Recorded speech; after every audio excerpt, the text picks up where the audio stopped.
Good afternoon, everyone. My name is Christine Krieger, and I'm the Program Director for Congregations at the Institute for Islamic, Christian, and Jewish Studies.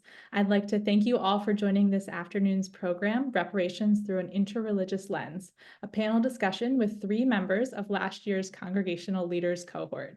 They are absolutely wonderful, and I'm so pleased that you're here to join us. So through this cohort, they were given time to work on an intercongregational project of their choosing, and they decided to establish an interreligious working group to study the topic of reparations. Through the examination of their respective religious backgrounds, alongside analyses of past political examples, these representatives, along with others from their congregations, collaboratively developed a comprehensive guide to look at reparations through a religious lens. During this panel discussion, representatives from these congregations will introduce their guide and help congregations explore the concept of reparations. As a note, this is just one example of the way that people from religious traditions can come together to be a force for good. At ICJS, we strive to find spaces for collaboration, for time to bring the wisdom and the beauty from different religions to help consider common problems and issues of social justice.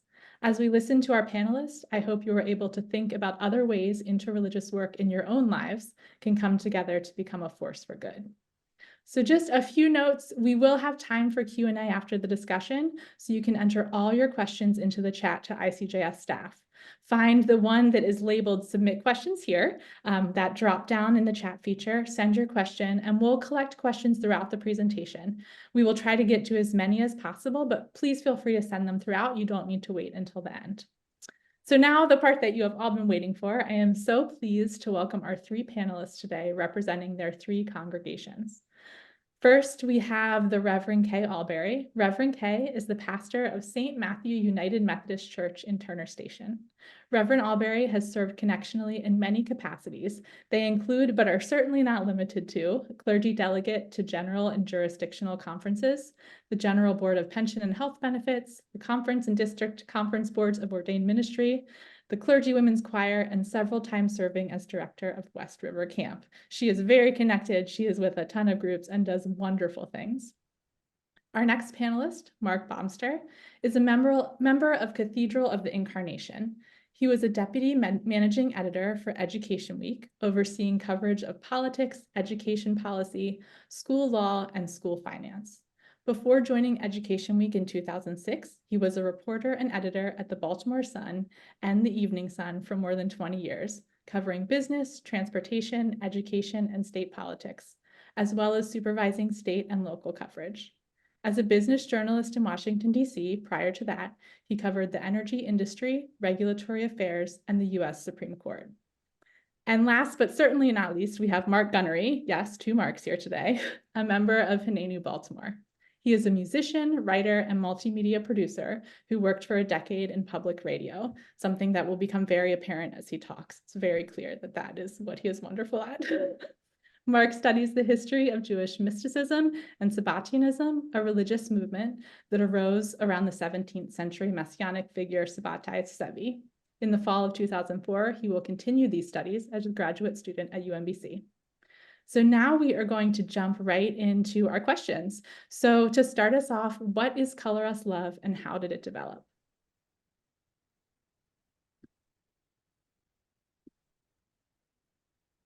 I think we have Mark Baumster and Reverend Kay. So you can pick who wants to go first on that one. I'll yield to the younger man. Thank you, Reverend Kay. I think we're competing when it comes to which one is which. Well, Color Us Love, we came together, as Christine said, as part of the fellowship last year.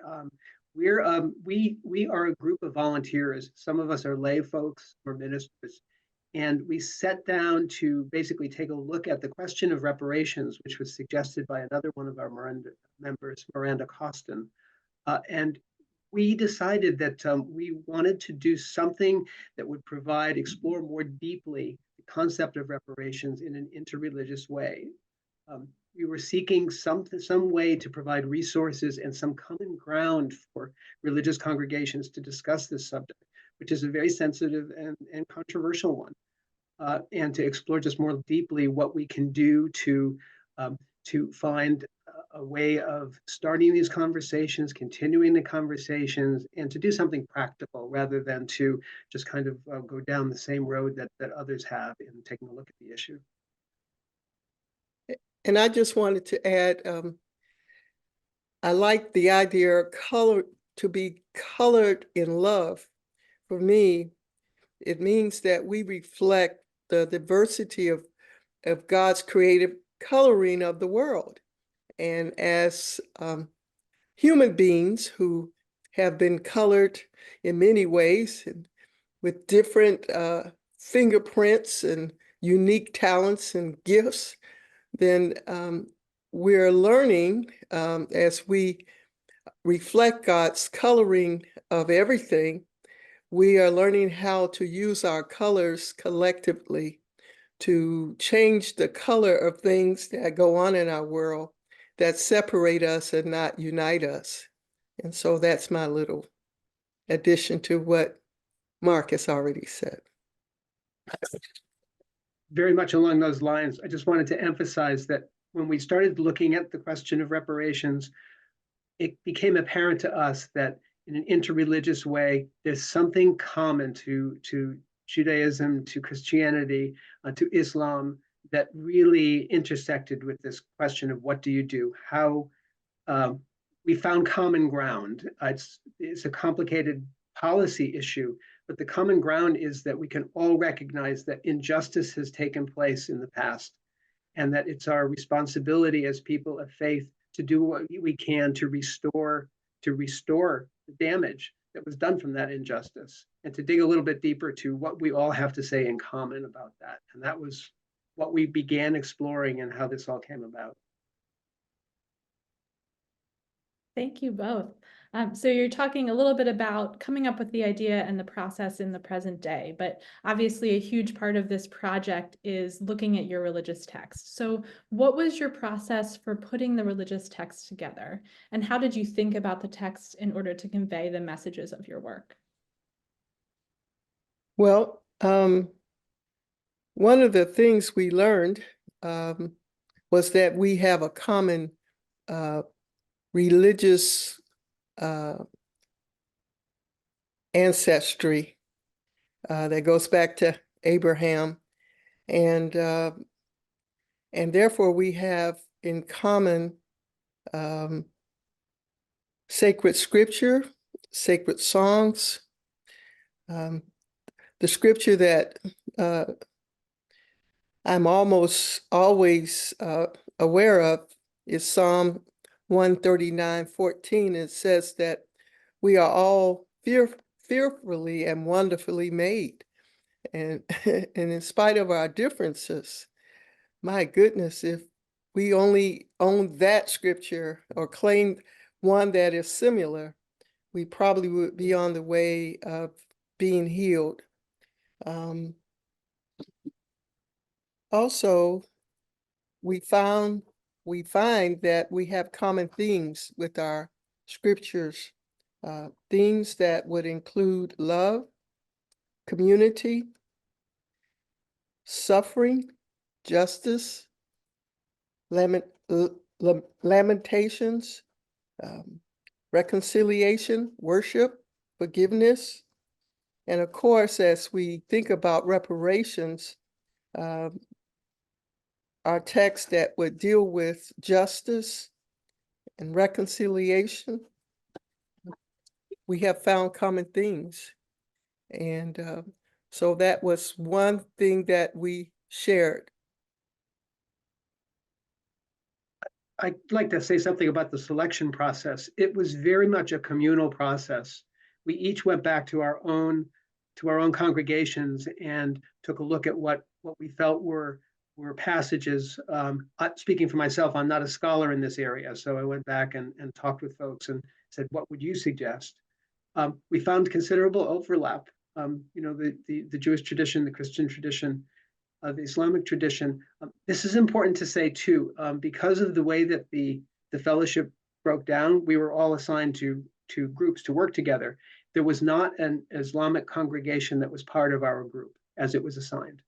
And we realized very early on that that was really important, that we needed to have that perspective represented.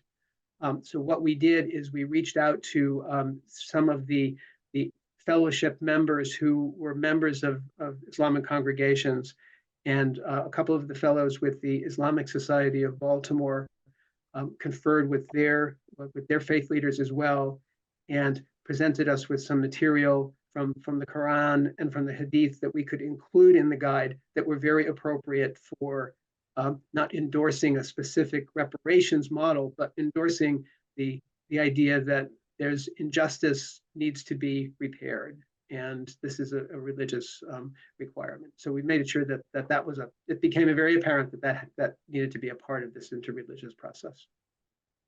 And as a result of that process, I believe what we learned was a new way to see a common text, and we began to, at least as far as I'm concerned, I felt empathy, and I felt a need to repent often for ways in which I've interpreted certain scriptures without the lens of my brothers and sisters who are Muslim and Jewish. So it created some uncomfortable moments and a good tension, but it made me more respectful of our differences. And yeah. That Yeah. is, oh, go ahead. And that Please. we have a common journey, regardless of how we've come to where we are today. There's a common human journey, regardless of our differences. And that's the color of love. That answer, Reverend Kay, is a perfect lead into our next question, which is what were the benefits and the challenges of orienting this project around religion rather than politics?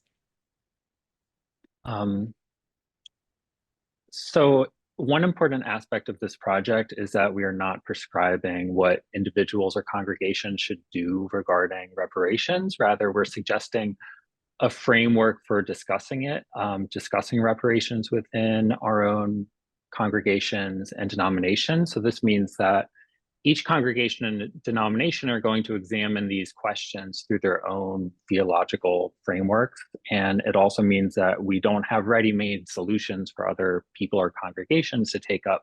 So I think that a benefit of this approach through like a religious approach is that we're able to humbly share our own ideas and resources and experiences with the understanding that not everyone is going to share them, and that each congregation has its own traditions, norms, ways of doing things that is going to affect how they do things. So, and it also recognizes that a majority Black Christian congregation and a majority white Jewish congregation and a multiracial Islamic congregation are all going to have different ways of approaching this. And it's not really up to us to tell them what is the best way. And also the enslavement of Africans in the US was a religious project as much as it was a political project. I mean, for example, prominent Protestant defenders of slavery put forward the idea that Black people deserved to be enslaved because they were descendants of Noah's son Ham, who was cursed to have dark skin and be enslaved. So this is a very popular idea. And I think that there's also this idea that converting African Americans to Christianity would benefit them it would save their souls. So this was, because of the ways that theology, politics, racism have always been so tightly entwined, it's important to take theological religious approaches here. Because, you know, religion helped us get into this mess. It can help us get out. Black Christians, Muslims, and Jews, among others, have really been showing us how over the years. I think one challenge of orienting around religion is that, well, for one thing, it has the potential to slow down action, which is not always a bad thing. But I know, speaking from a Jewish tradition, it's really a big part of our tradition to debate and argue and look at all these different sides. And like, I think that by placing reparations within a religious realm, it can, we can emphasize talking and praying and building together over sort of in the medium and long term rather than acting in the short term, which I said is not always a problem. Another thing is that it can run the risk of making racial justice struggles conditional on the beliefs of the different religions and congregations and denominations. So saying, for example, like many synagogues supported Black Lives Matter, and then a Black Lives Matter position paper came out and critical of Israel, and then a lot of congregations said, no, I'm grateful my congregation can recognize that everyone's liberation is tied up together, but yeah, I mean, I think that those are the only two real like problems I can see. And overall, I think it's a very powerful lens for approaching racial justice through a religious lens. And I just wanted to add that in addition, sometimes what breaks the ice or breaks the prejudice or prejudicial ways in which we see things. For too many people, we only see things on television and evening news. So to experience each other breaks down some of the myths and maybe some of the realities of who people really are. Yeah. And I imagine puts people really in a kind of intimate space to look at the theology of each religion, look at the scriptures and really learn together in those moments. So thank you for that. Kind of speaking on that same vein, reparations is obviously a topic with a lot of emotions surrounding it. So how did you think about dealing with the sensitivities that this issue brings up? We know that there's not unanimity as to the wisdom of reparations or what form it should take. So what kind of thinking went into dealing with this as you went through your process? This was really a core part of how we came together on the project, because when the word reparations first came on the table, it's such a big word. We didn't even know how to exactly approach it. What can we say that's different? How specific do we get? Where do we go on this? And by going back to fundamentals, the fact that at the very basic level, there's something common among us that supports the idea of something was broken, something was damaged, something needs to be repaired, and that our faiths tell us that that is a commandment. We could all have common ground to start from that point.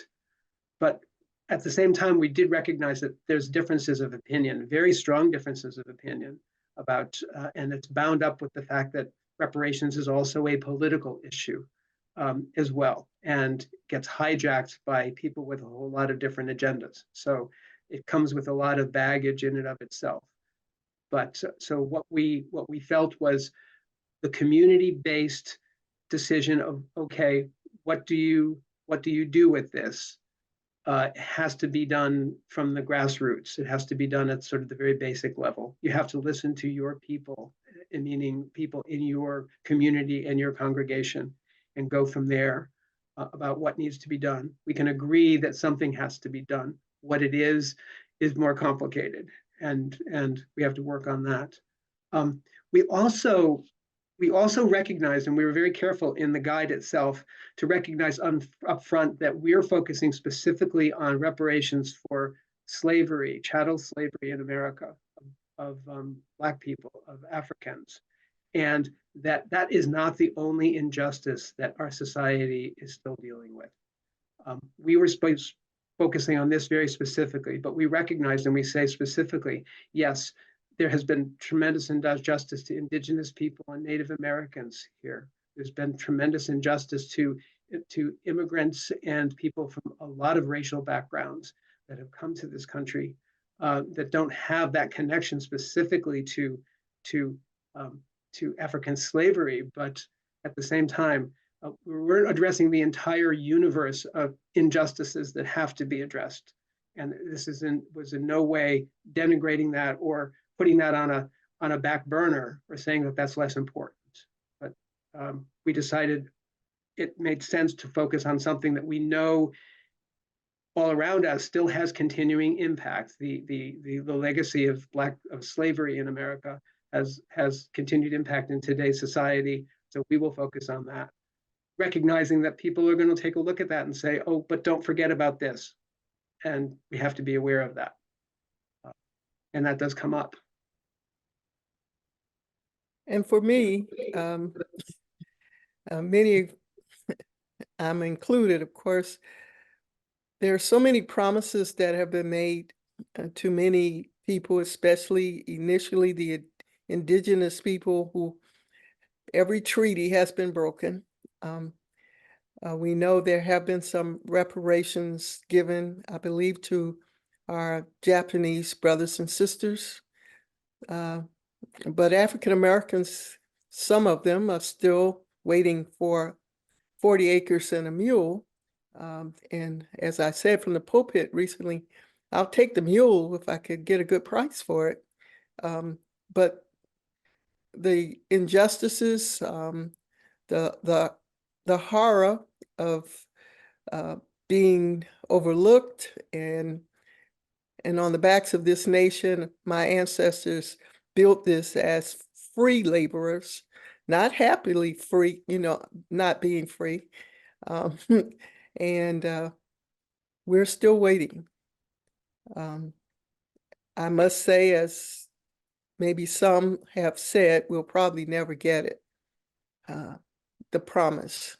But it feels as though there is a movement to make it happen in ways that we could never imagine in this century.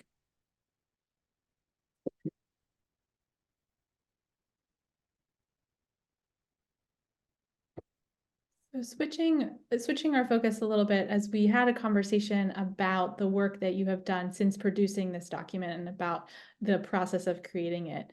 We really have had a lot of conversation centered around music and arts and activism. And we know that arts and activism and religion often overlap, which we've seen throughout this project and what you've done with it since. So what is the role, and what has been the role, of song and music in the development of this work? Well, one of my discoveries has been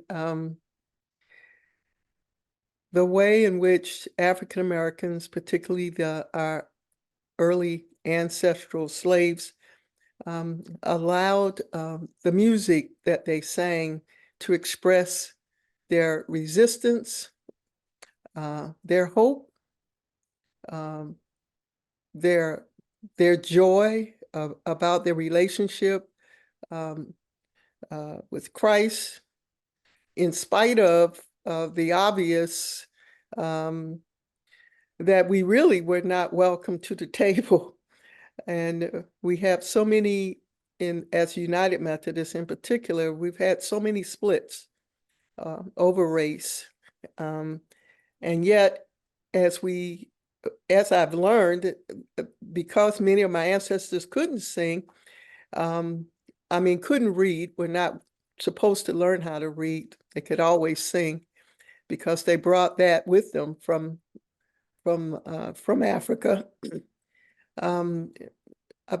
I've just learned how songs continue to be a way of expressing, again, our resistance, our hope, our rejection, our renaming of ourselves.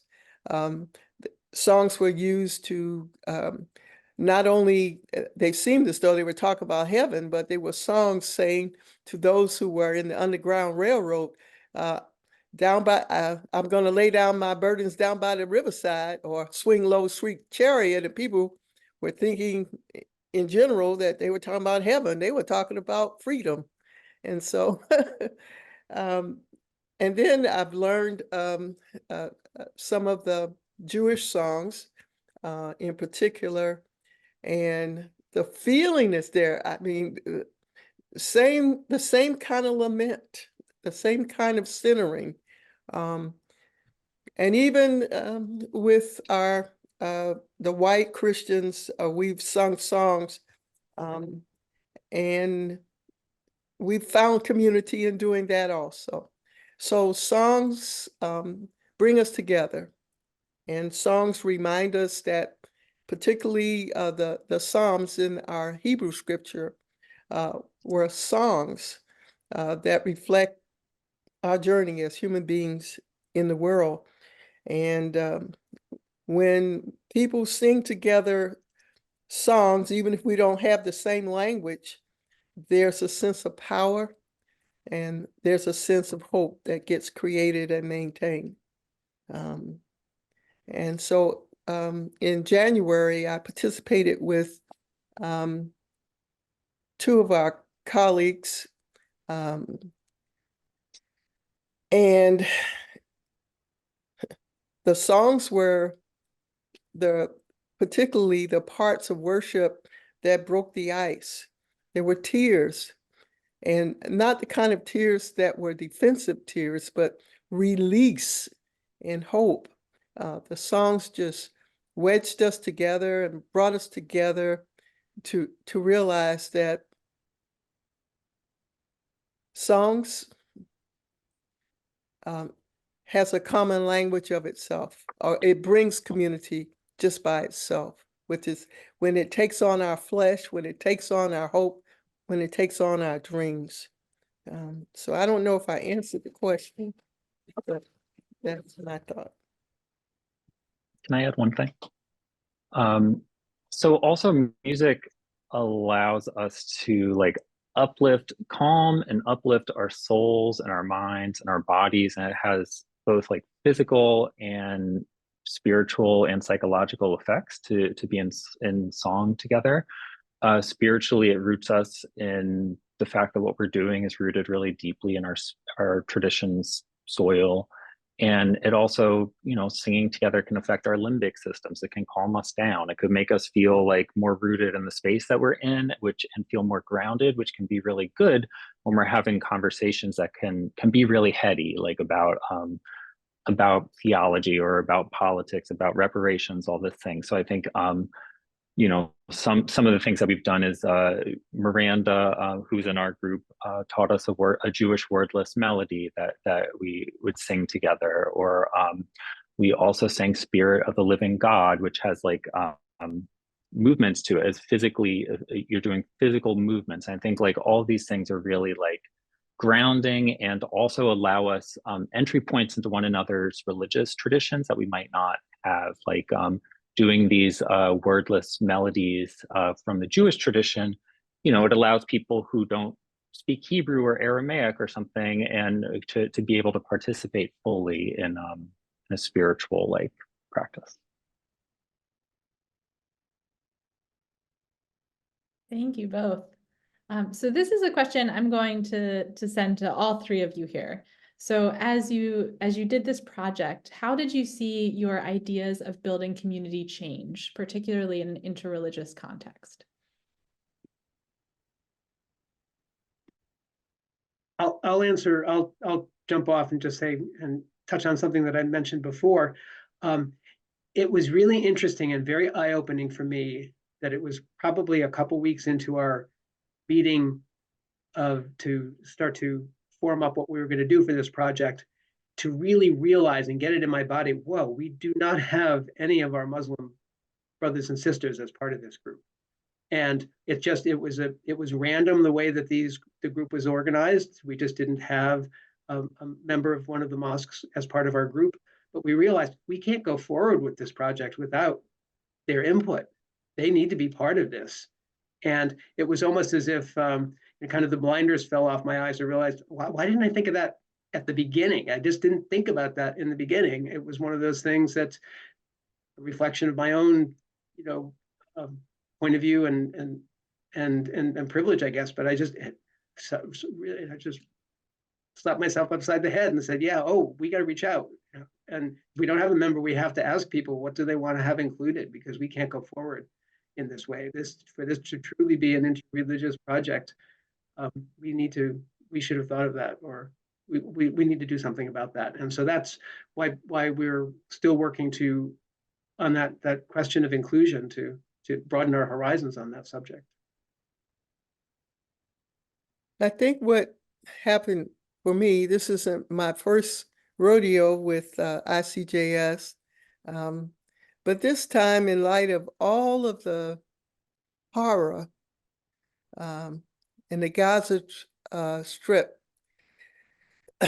perhaps this was the first time that I had a relationship with someone who was Jewish, to the point where I felt the pain of the tragedy on October the 7th to the point that I had to make a call and cry with her, Miranda.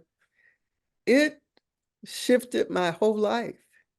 So it's not, when we talk about what's going on in the world is here, right here. And I've been given the privilege to learn more about what we have in common and what's different.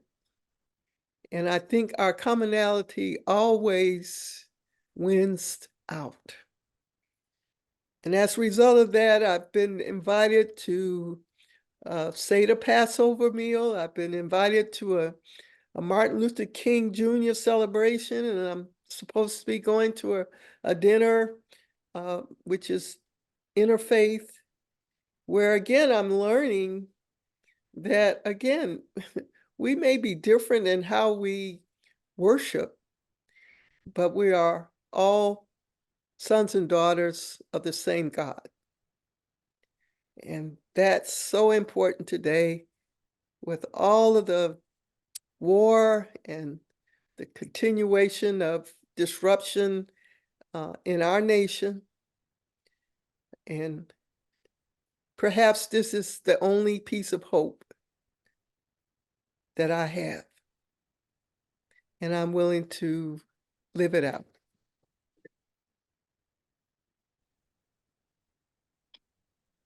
I feel similarly. I will add that it has given me a degree of patience that I've not always had. I think that part of doing interreligious work is doing a certain amount of groundwork to get on the same page about things, and to also recognize when you're not on the same page about things. And it requires doing like this kind of deeper level of work to understand each other's words and thoughts and theologies, and not to make assumptions about one another. Like, even when we're saying the same words, we don't always mean the same things. And I think that when we're building community, even within our own congregations, it's easy to speak in shorthand or to assume that everyone is on the same page. But I've learned from this project, it's really important not to make those assumptions about people that are part of your own tradition or people who are not. And like I said before, like, one of the things about this is that it can be a slow process. And I think that leads to a deeper, more powerful relationships between people, and that process in itself of deepening those relationships is powerful and transformational, as much as whatever the outcome is. And I think it also leads to more powerful social movements. And I think that we have a better chance of achieving what we're trying to do if we're in deeper relationship with each other, and if we really start to understand our similarities and our differences, and be real about them, and to organize from that place.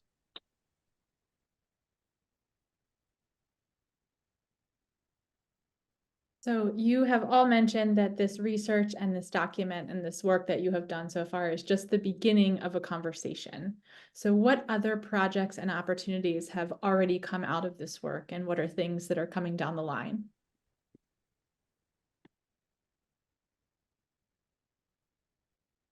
Well, I didn't name the project that Chancia, Miranda and we did a 3-day, overnight, 2 nights retreat at Claggart's retreat center. I must confess, the devil was busy, as we would say in my tradition. We had a terrible snowstorm, and I was hoping that this would be canceled because I had other things to do. But we weathered the storm and created and experienced an awesome weekend of trying out this pilot idea of Color Us Love. And I could just say that God always shows up in the midst of our storms with so much more than we could ever expect. And this was probably one of the first times where when we talked about race and reparations, I didn't feel a lot of rejection and a lot of the guilt, and there was no blame, no shame. And that now gives us hope to go on to our next opportunity. And I guess I'll let one of the gentlemen talk about those. We've had an invitation, and it came, I think, out of some connections that Reverend Kay and Reverend Shansia from the Cathedral and Miranda from Hinenu had at their retreat.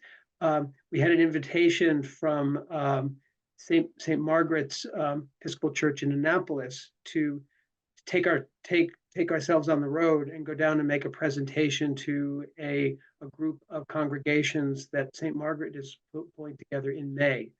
So at the end of May, we'll, our group is going to go down and share what it was, how we came together, and what our process was, share our guide, and talk with folks there down in the peninsula on that subject. So that's something that we'll be doing going forward. We've also been done some outreach to just some initial outreach to members of the state legislature, because from time to time there have been bills on reparations and recommending a reparations commission in the state legislature, just to let representatives know that our group exists, and that if there's anything we can do to spread the word or to help, this is something that we can do. And we've also shared what it is that we're doing with others that are involved in reparations already in a concrete way, particularly the Episcopal Diocese, which has a reparations fund and which is very active, just to let them know this is just, we're here and we're discussing it and are available to share, whatever might be helpful. So that's some of the things that we're doing. And I just want to say also, we're talking about the three, maybe the four of us with our Muslim brothers and sisters. We're going to intentionally, this is not just going to be, okay, one time we've done it and, that's it. It feels as though this is some lifetime work, and hopefully we can be the seeds that will be planted so that we can bear the fruit that brings about freedom and justice and love in so many different colors.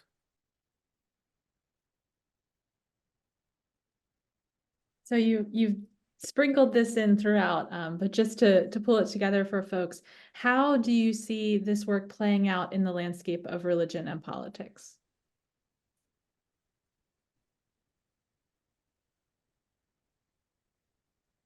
Well, I'll speak just, personally, just to get started. I think whatever we can do to help take the temperature down in this environment that we're all in, where people are so polarized and retreat to their own camps, whatever we can do to find some common ground, some starting point for discussion is really useful, because you can get really mired in all kinds of details. Can't do this, can't do that. This is what this one says about it. This is what that one says about it. This is, you can get hijacked by someone else's political or ideological agenda.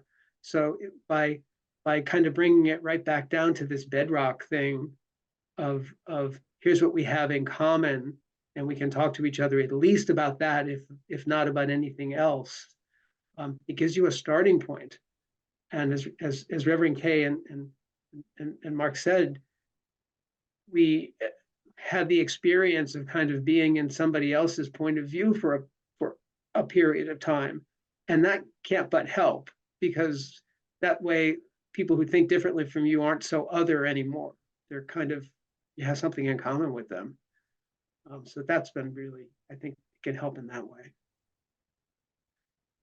And the bottom line is relationship, relationship, relationship. And if we could maintain relationship intentionally, that could be in the context of worship, maybe just a picnic, or other settings where we can enjoy each other in ways that we could otherwise ever imagine.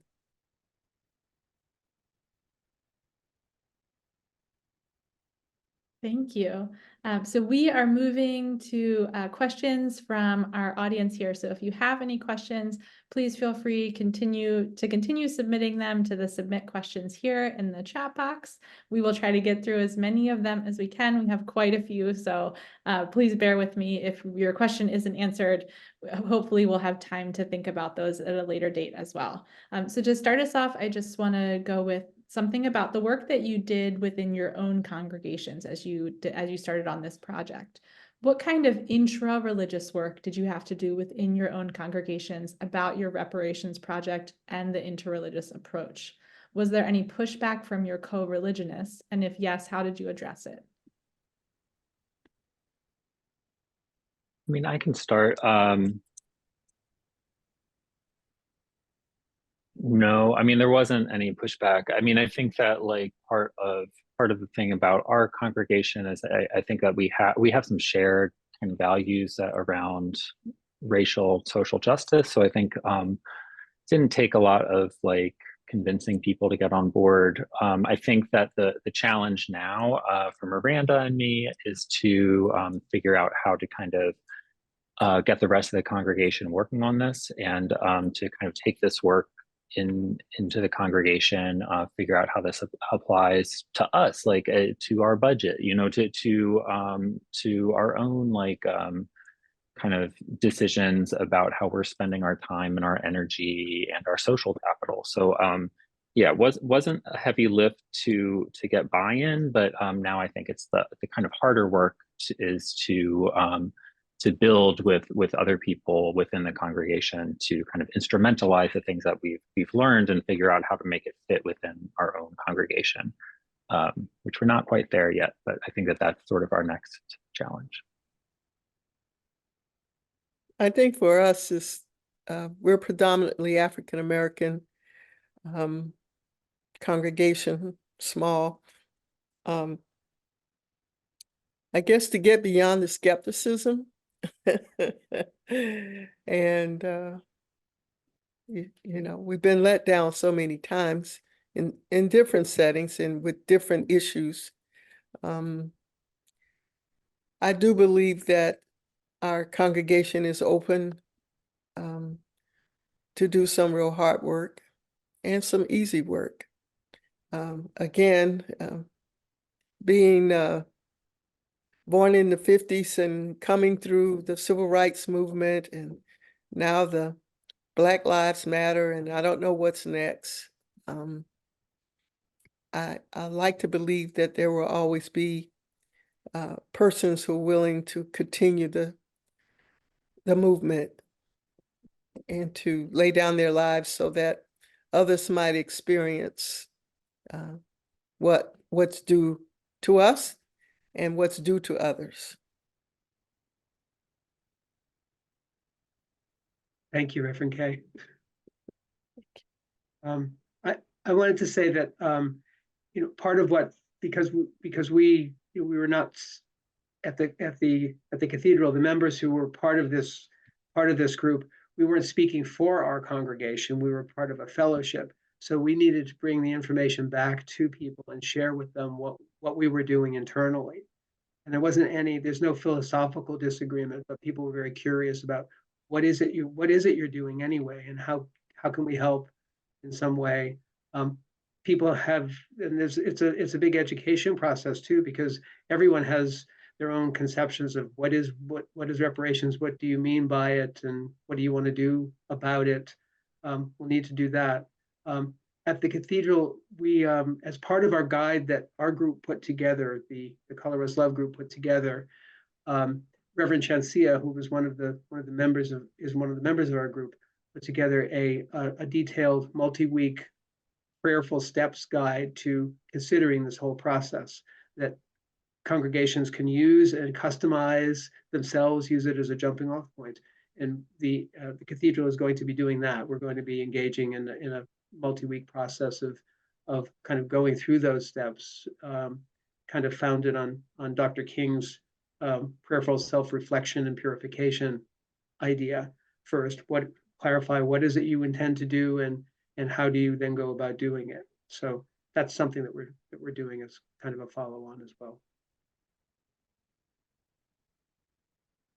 Thank you all.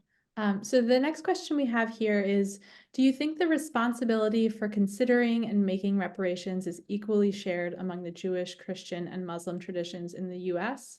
Obviously, Christians are the majority historically, and Christians did most of the enslaving of African Americans in US history.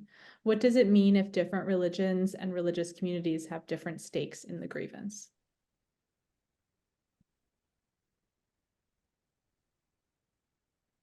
I want to jump in. Oh, go ahead, Mark, please.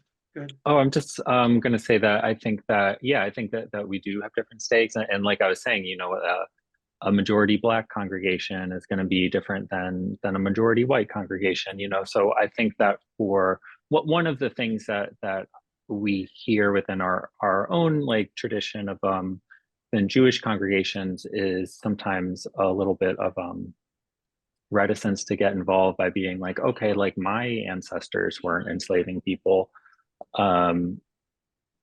But people who are here now are like benefit from white supremacy, or they suffer from white supremacy. And I think that there are really real world repercussions to like this history not being really like dealt with. That so yeah, I mean, I think that there are different implications for different congregations. I think that we have a lot to learn from Black Christian and Black Muslim congregations in the United States that have really been on the forefront of racial justice struggles. But yeah, I mean, I think that that's one of the reasons why we're not trying to do a sort of one size fits all type of thing, So, and I know that like certain faith traditions, like Episcopal faith, has been trying to deal with this because of some of their own like past indiscretions when it came to slavery. So I mean, I think that it's not exactly an answer, but yeah, we all have to figure out our own place within this, and how to be dealing with it now, and also like be rooted in history, but also really recognizing like how all this affects us now, so we can't cop out and be like, oh, I don't have any stake in this.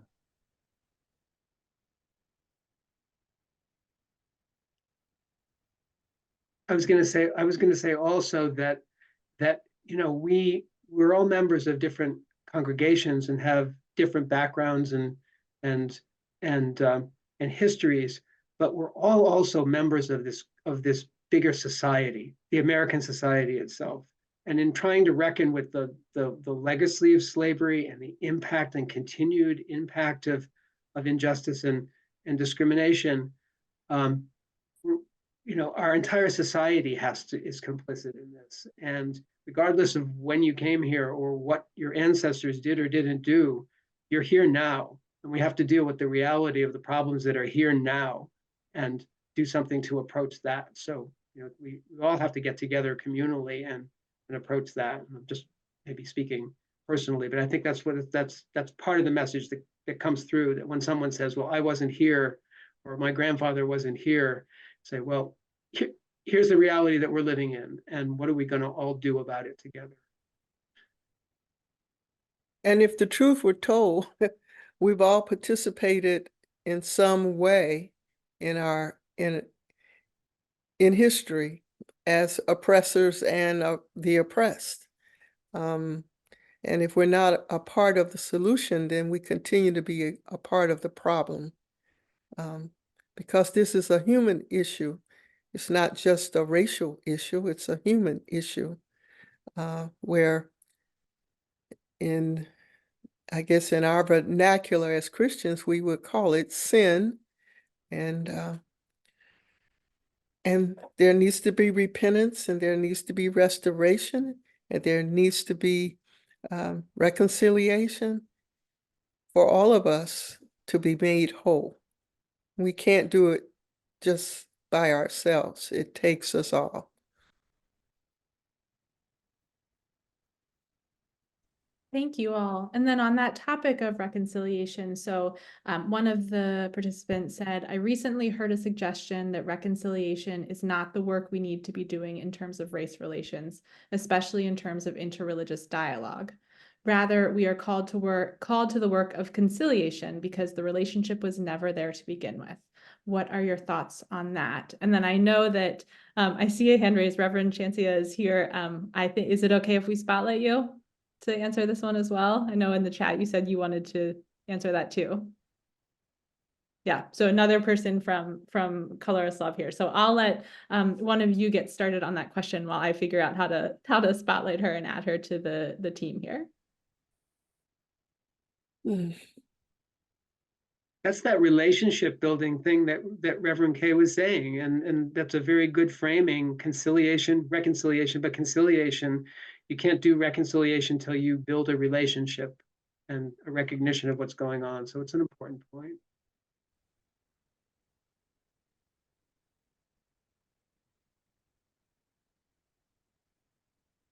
Oh, can I speak now? Oh, sorry, Yes, can you are up and ready to go.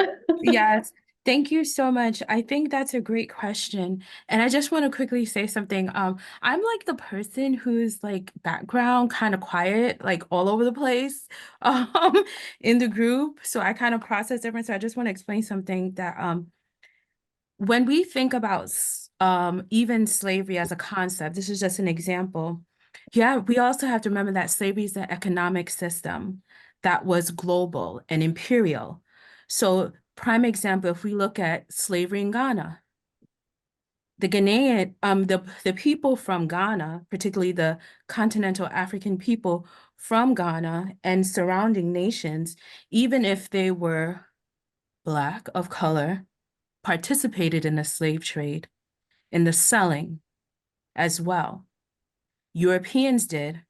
Also, Northern Arabic communities did, and Jewish merchants as well.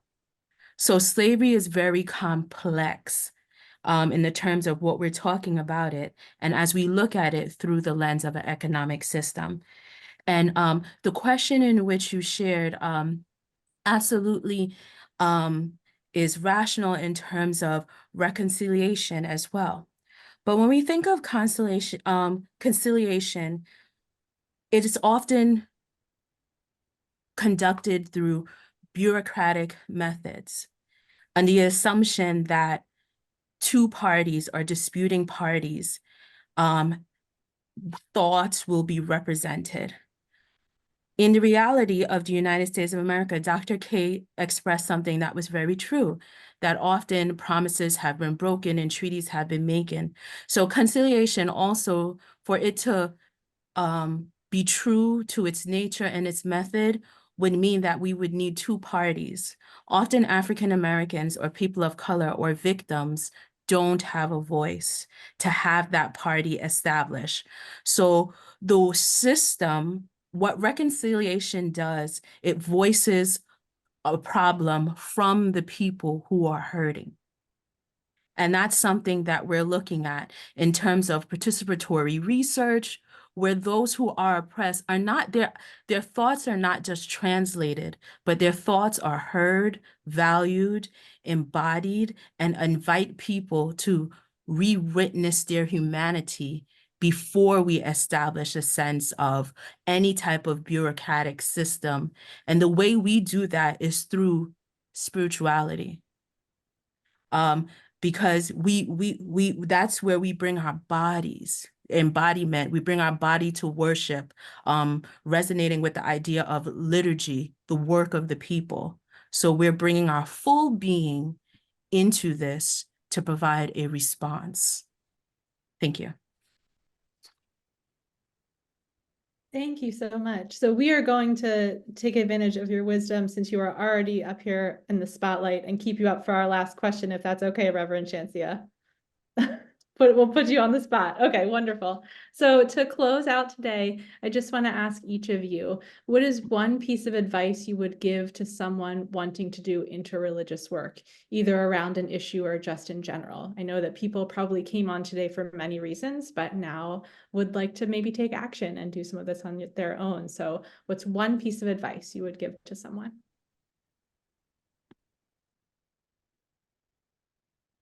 I would say be ready for the unexpected, for transformation. I would say just get involved very early to build bridges to people and communities that are outside your experience and your comfort zone.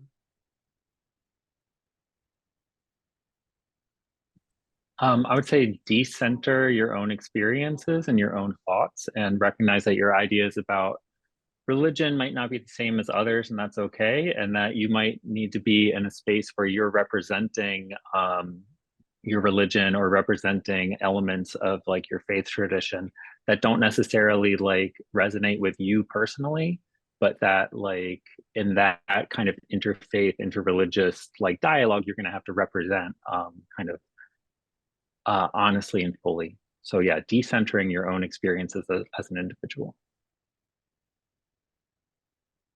And I want to say,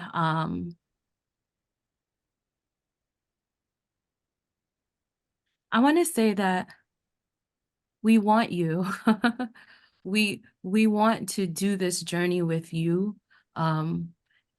It's not about shaming or blaming, but we want to build community, and we know that a community is built on love.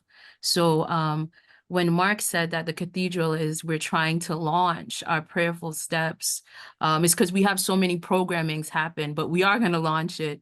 But we want people to participate, not for the sake of just fixing or doing something, but we want people to experience community and experience love.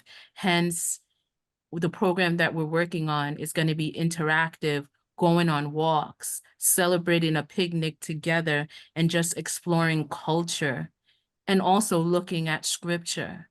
So we want you, like, we're not trying to cause a problem with anyone. We're trying to be community in a different way.